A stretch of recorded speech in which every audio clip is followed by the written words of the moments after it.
many other things, but I want to get to this rancher issue and give you my current take on this. Current meaning the situation could become fluid again.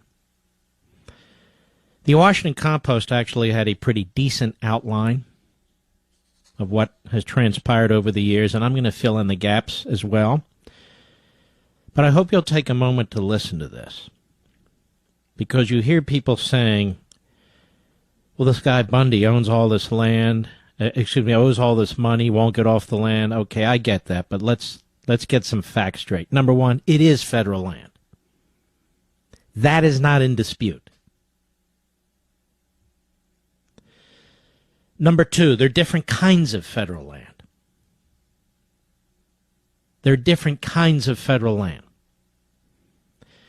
And 20 or so years ago, the federal government decided that this federal land would be protected federal land. Well, they can't just come out and say it's protected federal land. So what was the basis of them claiming this was protected federal land? The desert tortoise, which you've heard about. They said it's an endangered species. It's threatened. So the government unilaterally claimed, the federal government is, that hundreds of thousands of acres would be set aside within the federal land area as a conservation area, thereby eliminating, on the spot, ranching, mining, farming, off-road driving, everything. Everything had to go, including livestock grazing, cattle. Clive Bundy's family had been grazing there since 1877, and he said, no. You step in here and you claim that this is conservation area after more than 100 years because of the desert tortoise, I'll lose everything. Well, Clive Bundy was the last rancher standing. All the others were shut down. They took some kind of money agreement. All the miners were thrown out. Everything ended, except for Clive Bundy and a couple hundred head of cattle. So the Bureau of Land Management, which, by the way, didn't even exist at the time his family began grazing on federal lands, started to fine him, and they fined him over and over and over and over again. And they revoked his grazing permit. And Bundy was very furious about this, and he refused to go in for a new grazing permit, and he refused to pay the fines. So the matter went to federal court. The BLM, among others, had their federal lawyers from the U.S. Attorney's Office, from the Interior Department, from the Justice Department, and Bundy represented himself. What had been legal grazing since 1877 was now declared by the BLM as illegal. And as you would anticipate, in 1998, a federal district court and then the Ninth Circuit, based in San Francisco, ruled that Bundy must remove his cattle.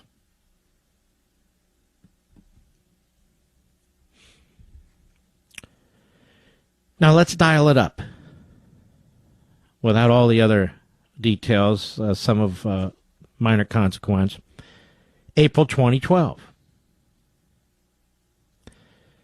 After several, thoughts about how to get Bundy off the land and get his cattle, BLM abandons the plan to remove the cattle. Well, in steps the Center for Biological Diversity.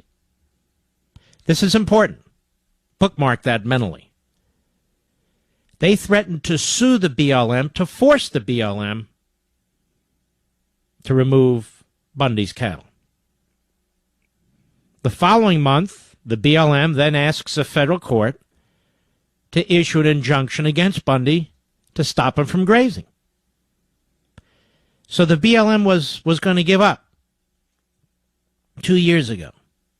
But a radical left-wing environmental group threatened to take them to court and force their hand, at which point they probably would win, since the federal government created all this legal foundation and had court orders now to do it. And they were going to back off, but this leftist environmental group said, no, don't back off. Get rid of the cattle. August 2013, a federal court gives Bundy 45 days to remove his cattle. He won't remove his cattle. Then this April, as you know, BLM claims Bundy owes over $1 million in fees. Bundy says, no, I don't owe over $1 million in fees. If anything, I owe $300,000. But you people keep harassing me, and you get these fees to help manage the land, and you're not managing the land. And you know what transpired the last week or so, and BLM pulls back, but says it isn't over. Now I want to step back and talk to you as somebody who was as I pointed out last week, the number 2 lawyer at the Department of Interior for a brief period under President Ronald Reagan. The tortoise isn't threatened anymore. The tortoise isn't threatened anymore. It's been a huge success. So the underlying basis, or even pretext, if you will, for labeling hundreds of thousands of acres of federal land as conservation land ceases to exist. It's federal land. But what kind of federal land is it? Why is it still characterized as conservation land, now that the basis for calling it conservation land doesn't exist anymore? If it ever did, since apparently the cattle and the tortoise get along perfectly fine over time, and have. Last time I checked, cattle don't eat tortoises, or vice versa. Every other rancher was squeezed out.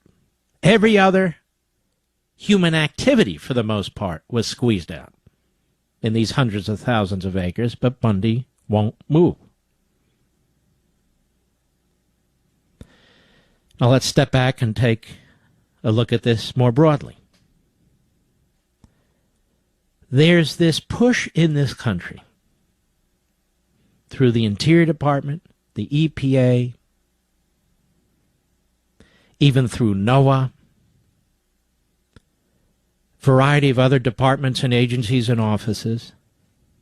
There's a push in this country to nationalize private property. There's a push in this country to move human beings off of these large swaths of land, whomever remains, even a Bundy. Ask commercial fishermen what's happening to them. They're being put out of business by the federal government. Ask coal miners what's happening to them. They're being put out of business by the federal government. Ask steel workers what's happening to them. Ask men and women, union, non-union, who wish to build these pipelines from Canada or even across the country, what's happening to them. Ask the farmers in Central Valley, California, what's happening to them. Ladies and gentlemen, this environmental movement is a Marxist movement at the top and within the bureaucracy. They are trying to shut down industries that are crucial to our form of to our lifestyle, and they are trying to limit productivity and expansion. And they control the reins of government. This is why so many Americans are sympathetic for Clive Bundy. They see that he's been caught in a bureaucratic and legal quagmire. So to simply say what he's doing is illegal, that's not enough. How did this come to pass? Why, after all this time of grazing on this land, Did they stop him? Did they seek to put him out of business and all the rest of them? This isn't simply a matter of following a court order, although I would recommend you do. It's not that. It's bigger than that. This is an assault on our way of life. You may look at Clive Bundy. The vast majority of us have no idea where he even lives, other than watching TV. We've never been there. The vast majority of us, not all of you listening, I get that, but the vast majority of us have never grown anything like farmers. We've never had to raise livestock. We've never had to drive trucks to bring produce or livestock to the grocery store, where it's conveniently wrapped and weighed and you take it home and use it and cook it and so forth. There's all kinds of things that go on to putting food on your table.